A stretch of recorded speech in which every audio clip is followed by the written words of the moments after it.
Welcome back to the VST channel. I have here the Samsung Galaxy S23 Ultra and next to it the Pixel 8 Pro.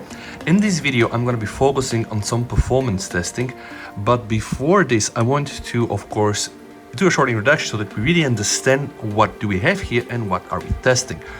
Now the Samsung Galaxy S23 Ultra has the famous now Snapdragon 8 Gen 2, which was really a relief to all the Samsung users once have used Exynos. The 8 Gen 2 is a very nice chip, very powerful, also energy efficient. The process technology here is 4 nanometers and it runs with the Adreno 740 GPU. Remember this because that's important. The Adreno 740 GPU is the inbuilt one from the Qualcomm Snapdragon 8 Gen 2 SoC, and it came out 2022, end of the year.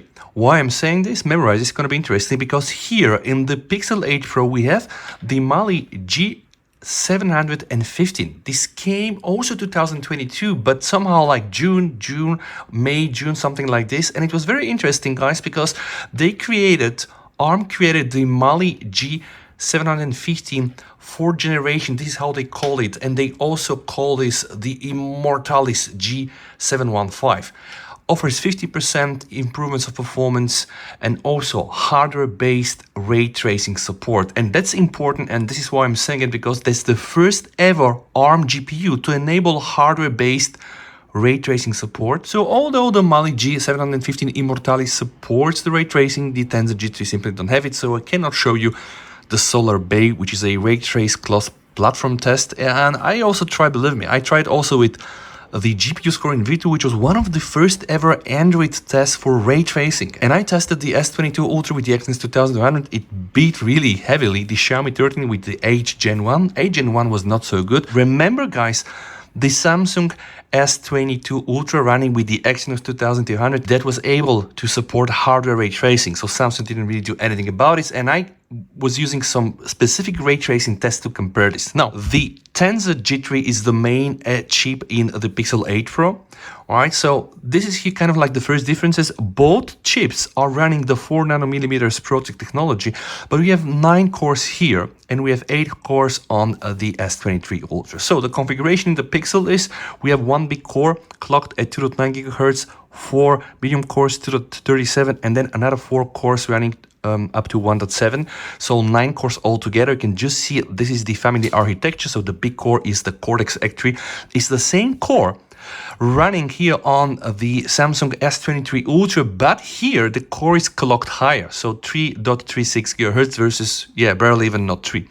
Then we have here another configuration, so we have 2 cores 2.8 gigahertz, another 2 cores 2.8, but they're different cores. It's the A710 and A715, and then we have another 3 cores running at 2 gigahertz Cortex A510. We have the same core setup here, guys, right? But one type of cores is missing, and this is the Cortex A710 from the medium cores. Now, I know that the Pixel is not the best in performance. It's probably even very worse, I would say, compared to the modern SoCs. But I also want to make sure that we understand, this is very important, guys. This phone is not really built for gaming, not really built for performance and endurance. And you know the story with the Pixel, like Google are selling this as an entry point to their services. And the main emphasis here is on the back of the phone, that's the camera. Of course, is this a good excuse because this phone costs 1,100 euro? No, it's not. So it should at least be fairly capable of doing some things. Let's check all the tests, guys. I'm gonna run all this test to make sure that at least we have some indication on this performance. So I'm gonna start all right, and hopefully we are gonna be able to estimate how bad the Pixel 8 Pro is going to be compared to the S23 Ultra.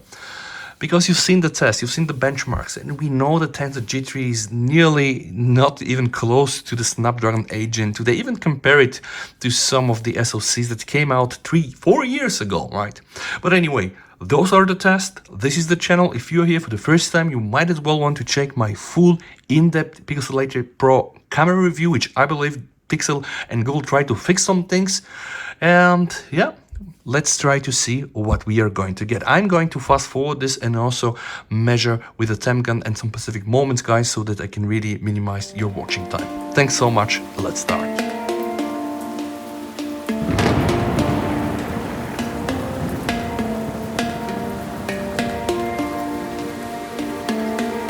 Alright guys, after more than 30 minutes of test, it seems that the S23 Ultra finishes with having 42.6 Celsius, and the Pixel 8 Pro is, barely running at 39. Yeah, so that's really interesting. I was looking at the test and it didn't really seem that the Pixel 8 Pro was struggling very obviously, I mean, in dropping a lot of frames whatsoever.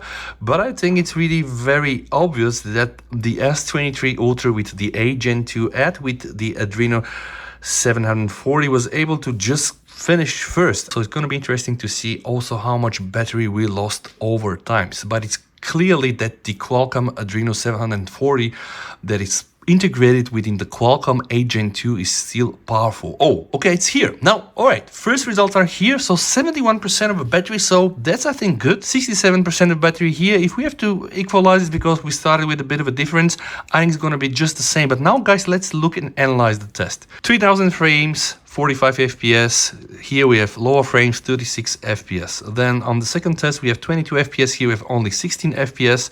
Then we have 44 FPS versus 35 FPS, 58 FPS. So we can just see that in most of these tests, guys, the Pixel 8 Pro clearly is losing it. Let's check the Manhattan test. So the Manhattan 4040p off-screen gave us 86 FPS with this frame rendered, and here, guys, we have 71, so it's worse, but it's not, let's say, 100% worse. Then we have the Manhattan 3.1. Here we have 68 FPS. Here, guys, it's a bit more interesting. We have higher FPS numbers. Then the 1080p Manhattan 3.1 off-screen test will give us 130 FPS, and here the same test will give us 110. But I guess still the clear winner is the Samsung Galaxy S23 Ultra. Another finding, guys, the S23 Ultra was running at 41-42 Celsius, and the Pixel barely got to 40. So this device runs a bit cooler. Now, how can we be sure? Now, let's run the 3D Mark Extreme stress test, guys. So we're going to be running here the 3D Mark Wildlife Extreme stress test. Just want to see really after this intensive GPU test, you know, what can these two phones give us in terms of stability. See, this is a clear indication. Just the loading time alone that the GT3 takes to even start a test. Alright guys, it's round number 13 for both devices. Even with this, it's barely not 40 on the Pixel, and you can just see 43 on the S23 Ultra, 44.2. So I'm just trying to take multiple measurements, and no, Jesus. The S23 Ultra is already finishing round number 20 with 43 Celsius, and the Pixel just arrived, I guess, at round number 20. Still not even touching 40 degrees. 61%, like even not ideal stability here on the S23 Ultra. Oh! What the heck, man? So the Google Pixel 8 Pro best loop score was 2200, guys, versus the 3600, and the lowest one was 1045. And this is how these benchmarks work. So what 3D Mark does is just calculate the stability based out of the best and the lowest loop score, resulting into a higher stability on the Pixel. I'm only laughing, guys, because at the end of the day, see here, the best loop score of the S23 Ultra is higher than the one on the Pixel, and the lowest loop score is also higher. But because the difference here between 2200 and 3600 is higher, that's what you get. But guys, remember my words, like it's heat, right, more performance, but then you pay the price with battery and maybe then throttling. See here, 62%, 56. So the battery drop on the S23 Ultra was 67% to 57%, which is 10%. But the phone was also running hotter, 37 to 42. Why not run a Geekbench 6 test just straight out of 20 rounds extreme stress testing with 3D Mark? And the S23 Ultra finishes, so on one more temp check, guys, 40. So it's not even just taking the sweat out of the phone. 1800 is probably worse. I'm not so much into benchmarks, but I only do this to just understand really the gap here. A few moments later. And now the Pixel arrived with one last test I want to do is the cross-platform test. So this is important to be able to see how all the elements can talk or interface between themselves. Like, for example, sequential writing, sequential reading. And the sequential read is even higher, is how 1.5 GBS and with the Pixel is really, wow, several times slower. But again, this should be not really a surprise, guys. So apparently the G3 is just not so much powerful. The only problem that I see here is first that this device is still an expensive one, right? And the second issue is that right now, this year, the gap is, wow. So here we are, that's the end of this video. Really hope that you have enjoyed. To wrap it up, I was able to confirm that apparently something very obvious, the Pixel is even nowhere close to the S23 Ultra in terms of performance, just by benchmarking it. The only probably positive things that I saw is that the Pixel was somehow running cooler and apparently was able to retain a bit more of its battery. But we live in some modern times. People want to play Genshin for 10 hours, you know, run on max settings, get 60 FPS. Clearly, the Pixel 8 and probably the 8 Pro as well is not a device that you can do this. So the only one thing that will matter is like how clever is this device, and of course this here camera.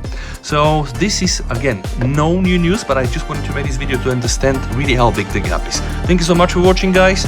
VST over and bye.